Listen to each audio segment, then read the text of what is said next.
Lecture du livre de la Genèse. Quand il créa le ciel et la terre, Dieu dit encore que les eaux foisonnent d'une profusion d'êtres vivants et que les oiseaux volent au-dessus de la terre sous le firmament du ciel.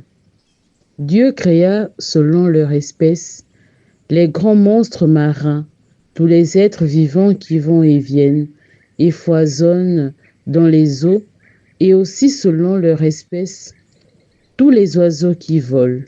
Et Dieu vit que cela était bon. Dieu les bénit par ses paroles. Soyez féconds et multipliez-vous, remplissez les mers, que les oiseaux se multiplient sur la terre. Il eut un soir, il eut un matin, 5e jour. Et Dieu dit que la terre produise des êtres vivants selon leur espèce, bestiaux, bestioles et bêtes sauvages selon leur espèce. Et ce fut ainsi. Dieu fit les bêtes sauvages selon leur espèce, les bestiaux selon leur espèce, et toutes les bestioles de la terre selon leur espèce. Et Dieu vit que cela était bon. Dieu dit, faisons l'homme à notre image, selon notre ressemblance, qu'il soit le maître des poissons de la mer, des oiseaux du ciel, des bestiaux, de toutes les bêtes sauvages et de toutes les bestioles qui vont et viennent sur la terre. Dieu créa l'homme à son image, à l'image de Dieu, il le créa. Il les créa, hommes et femmes. Dieu les bénit et leur dit, « Soyez féconds et multipliez-vous, remplissez la terre et soumettez-la. Soyez les maîtres des poissons de la mer, des oiseaux du ciel, de tous les animaux qui vont et viennent sur la terre. » Dieu dit encore, « Je vous donne toute plante qui porte sa semence sur toute la surface de la terre, et tout arbre dont le fruit porte sa semence. Telle sera votre nourriture. À tous les animaux de la terre, à tous les oiseaux du ciel, à tout ce qui va et vient sur la terre et qui a souffle de vie, je donne comme nourriture toute herbe verte. » Et ce fut ainsi. Et Dieu vit tout ce qu'il avait fait. Et voici, cela était très bon. Il eut un soir, il eut un matin, 6e jour. Ainsi furent achevés le ciel et la terre, et tout leur déploiement. Le 7e jour, Dieu avait achevé l'œuvre qu'il avait faite. Il se reposa le 7e jour de toute l'œuvre qu'il avait faite, et Dieu bénit le 7e jour. Il le sanctifia, puisque ce jour-là, il se reposa de toute l'œuvre de création qu'il avait faite. Telle fut l'origine du ciel et de la terre lorsqu'ils furent créés.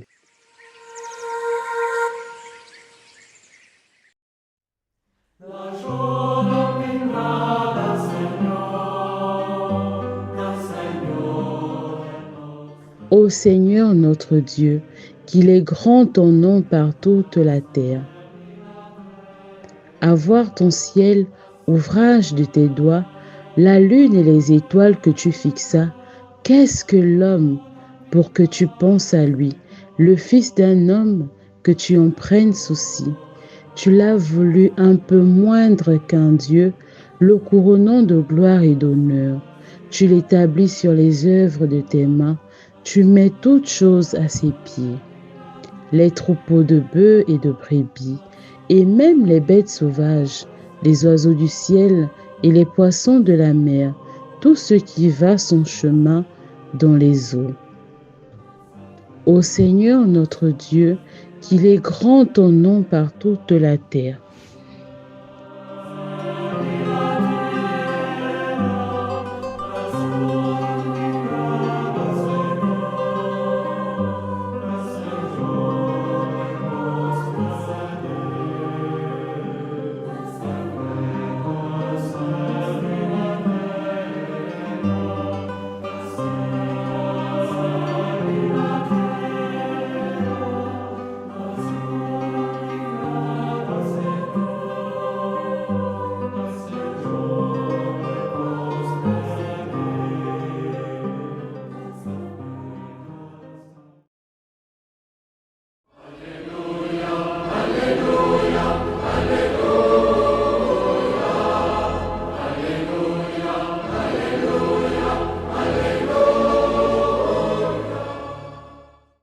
Alléluia, Alléluia.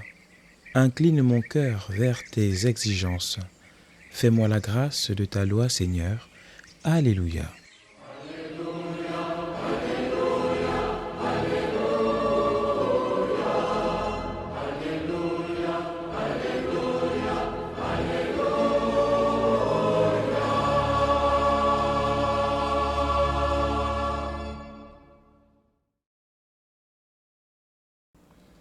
Évangile de Jésus-Christ selon saint Marc.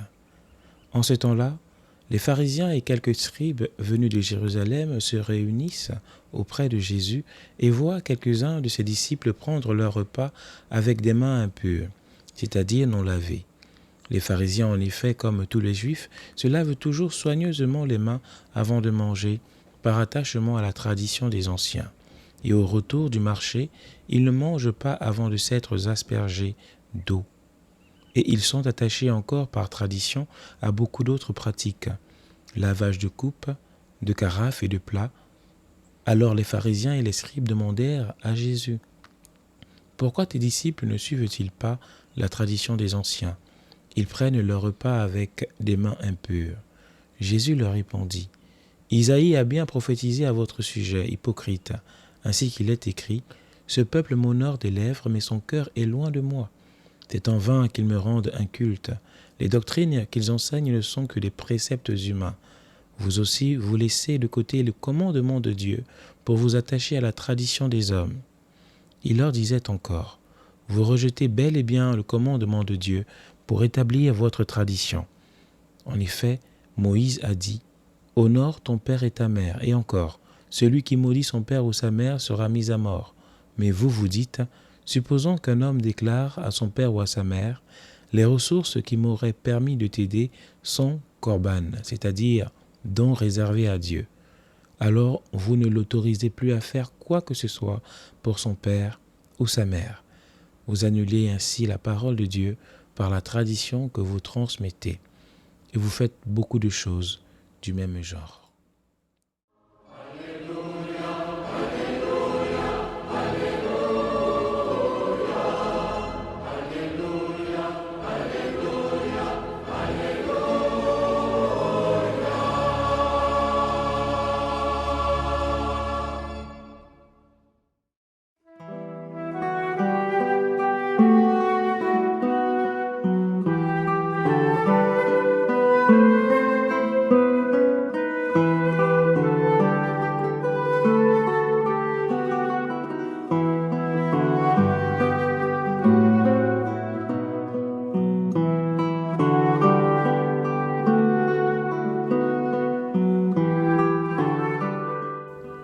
Mes frères et sœurs, Dieu a tout créé avec amour et sagesse. Il a ordonné les éléments du monde comme on l'a vu dans la lecture de la Genèse d'hier. Le Seigneur fait foisonner la vie dans les eaux. Il peuple la terre d'animaux et au sommet de cette œuvre magnifique, comme un oiseau qui a terminé son nid, il façonne l'homme et la femme à son image et à sa ressemblance. Quelle dignité pour nous, mes frères et sœurs! Nous ne sommes pas de simples créatures comme les autres. Nous portons en nous quelque chose de Dieu, un reflet de sa lumière, une capacité unique d'aimer, de penser, de créer.